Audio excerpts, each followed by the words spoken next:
Filem The Sinners, vampire dalam filem ni memang gila guys. Bila dia serang orang tu, habis dia tokak, bersembur darah apa semua tau. We gonna kill every last one of you.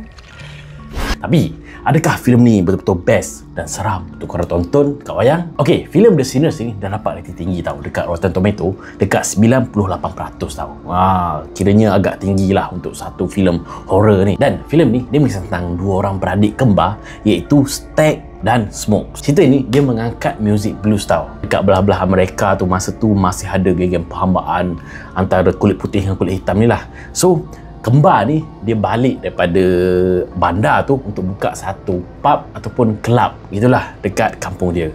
So dia pun cari orang yang pandai main music blues, yang boleh meniaga, makan, yang boleh jadi bartender apa semua, dan dia kumpulkan orang dan dia nak buat grand opening pada malam tu. Dan sesuatu yang dahsyat berlaku guys. Boom tau.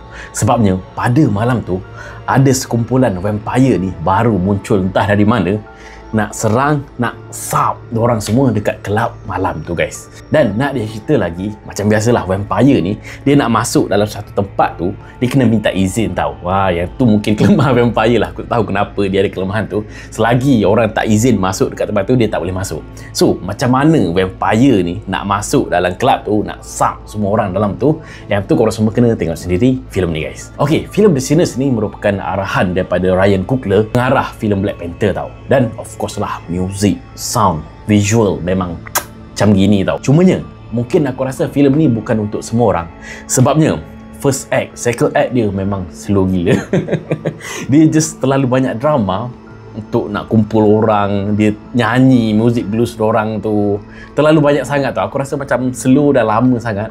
Bila masuk dekat third act tu, baru bermula geng-geng vampire ni datang, orang berlawan apa semua, pupang-pupang lah. Tapi bila masuk dekat third act tu, memang action dia macam gini lah. Memang tak relax, berdebar, suspense memang semua ada lah. Sebab vampire dah mula menyerangkan. Aku rasa dekat 70% daripada filem ni, dia cerita drama dan muzik je.